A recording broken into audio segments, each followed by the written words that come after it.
사도행전 10장. 가이사랴에 고넬료라는 사람이 있었습니다. 그는 이탈리아 부대인 로마 군대의 백부장이었습니다. 고넬료는 경건한 사람이었습니다. 그와 그의 집에 사는 모든 사람이 하나님을 공경하고 경외하였습니다. 그는 가난한 사람들에게 아낌없이 돈을 주었고 늘 하나님께 기도했습니다. 어느 날 오후 3시쯤 고넬료는 환상을 보았습니다. 그는 환상 속에서 하나님의 천사가 다가와 고넬료야 라며 부르는 소리를 똑똑히 들었습니다. 고넬료는 두려움 속에서 천사를 쳐다보았습니다. 고넬료는 주님, 무슨 일이십니까? 라고 물었습니다. 천사가 대답했습니다. 하나님께서 내 기도를 들으셨다. 내가 가난한 사람들을 도운 것을 보셨으며 너를 기억하셨다. 지금 사람을 요바로 보내어 베드로라고 하는 시몬을 모셔오너라. 그는 가죽 제품을 만드는 시몬이라는 사람의 집에 묵고 있는데 시몬의 집은 바닷가에 있다. 자기에게 말하던 천사가 떠나가자 고넬료는 하인 2사람과 자기 부하 중에서 경건한 군인 1사람을 불렀습니다. 고넬료는 그들에게 모든 일을 이야기해 준 뒤에 그들을 요바로 보냈습니다. 이튿날 낮 12시쯤 고넬료가 보낸 사람들이 요바 근처에 이르렀을 때에 베드로는 기도하러 지붕으로 올라가 있었습니다. 베드로는 배가 고파 무엇이라도 좀 먹었으면 하던 참이었습니다. 사람들이 음식을 준비하고 있던 중에 베드로는 환상을 보았습니다. 베드로는 하늘이 열리고 큰 보자기 같은 것이 내 모퉁이가 묶여 땅으로 내려오는 것을 보았습니다. 그 안에는 갖가지 4발 달린 짐승들과 땅에 기어다니는 파충류와 날짐승들이 들어있었습니다. 그때 베드로에게 음성이 들려왔습니다. 베드로야, 일어나 그것들을 잡아먹어라. 이에 대해 베드로는 주님, 그렇게는 못하겠습니다. 저는 속되거나 부정한 것을 지금까지 먹은 적이 없습니다. 라고 대답했습니다. 2번째로 음성이 들려왔습니다. 하나님께서 깨끗하게 하신 것을 속된 것이다 라고 하지 마라. 이런 일이 3번 있은 뒤에 보자기는 즉시 하늘로 올라갔습니다. 자기가 본 환상이 무슨 뜻일까 하고 베드로가 곰곰이 생각하고 있을 때 고넬료가 보낸 사람들이 시몬의 집을 찾아와 문 앞에 서 있었습니다.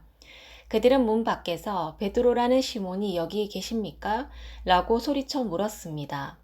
베드로가 아직 그 환상에 대해 생각하고 있는데 성령이 베드로에게 말씀하셨습니다. 시몬아, 3사람이 너를 찾고 있다. 일어나 내려가거라. 그들은 내가 보낸 사람들이니 주저하지 말고 그들을 따라가거라. 베드로가 그 사람들이 있는 곳으로 내려가 말했습니다. 내가 그대들이 찾는 사람입니다. 무슨 일로 오셨습니까? 그 사람들이 이렇게 대답했습니다. 저희는 고넬료라는 로마 백부장이 보낸 사람들입니다. 고넬료는 의로운 사람이며 하나님을 경외하는 사람입니다. 그는 모든 유대인들에게도 존경을 받는 사람입니다. 한 거룩한 천사가 고넬료에게 당신을 집으로 모셔다가 당신이 하시는 말씀을 들으라고 분부하였습니다. 그러자 베드로는 그들을 집 안으로 불러들여 묻게 했습니다.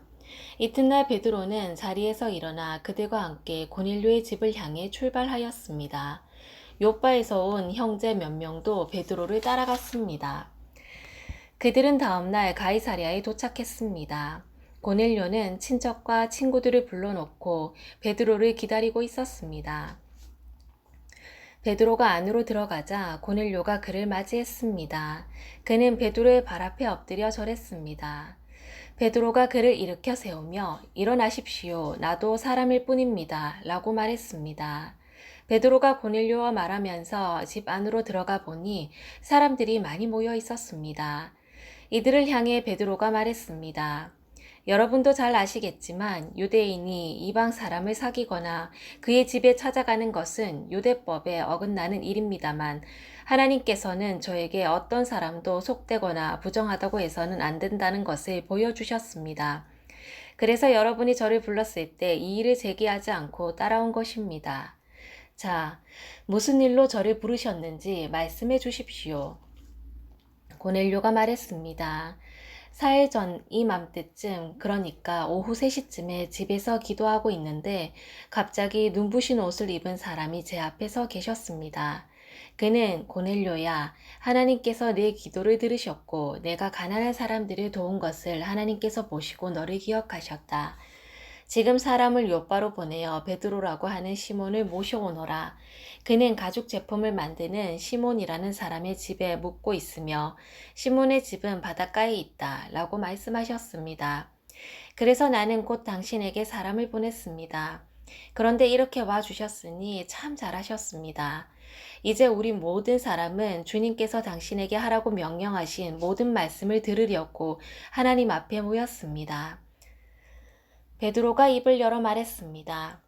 나는 참으로 하나님께서는 사람을 외모로 차별하지 않는 분이시라는 것을 깨달았습니다. 하나님께서는 어느 나라 사람이든지 하나님을 경외하고 의로운 일을 하는 사람을 받아주십니다. 하나님께서는 이스라엘 백성에게 말씀을 보내시고 예수 그리스도를 통해서 평화의 복음을 선포하셨습니다. 예수님은 모든 백성의 주님이십니다. 여러분은 요한이 세례에 관해 설교한 이후 갈릴리에서 시작하여 온 유대 땅에 걸쳐 발생한 큰 사건을 아실 것입니다. 하나님께서는 나사렛 사람인 예수님에게 성령과 능력으로 기름 부으셨습니다. 그분은 두루 다니시면서 선한 일을 하셨고 귀신에 사로잡힌 사람들을 고쳐주셨습니다. 이는 하나님께서 예수님과 함께 계셨기 때문입니다. 우리는 예수님께서 유대와 예루살렘에서 하신 모든 일을 목격한 증인입니다. 사람들은 예수님을 나무에 매달아 죽였지만 3일째 되는 날에 하나님께서는 이 예수님을 죽은 자 가운데서 다시 살리셔서 사람들 앞에 나타나게 하셨습니다. 그러나 예수님께서 모든 사람들에게 나타나신 것이 아니라 하나님께서 이미 증인으로 택하신 우리들에게만 보이셨습니다. 우리는 예수님께서 죽으셨다가 다시 살아나신 뒤에 그분과 함께 먹고 마셨습니다. 예수님께서는 우리에게 명하시기를 하나님께서 이 예수님을 살아있는 사람과 죽은 사람의 심판자로 세우셨다는 것을 사람들에게 전파하고 증언하라고 하셨습니다. 모든 예언자들도 예수님을 믿는 사람은 다 그분의 이름으로 죄를 용서받는다고 증언했습니다. 베드로가 이런 말을 하고 있을 때 말씀을 듣고 있던 모든 사람들 위에 성령께서 내려오셨습니다. 베드로와 함께 온 할례받은 신자들은 하나님께서 선물로 주신 성령을 이방 사람에게까지 부어주시는 것을 보고 깜짝 놀랐습니다. 이방인들이 방언을 말하고 하나님을 찬양하는 것을 그들이 들었기 때문입니다. 그때 베드로가 말했습니다.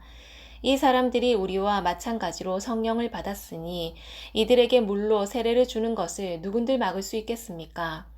베드로는 그들에게 예수 그리스도의 이름으로 세례를 받으라고 명하였습니다.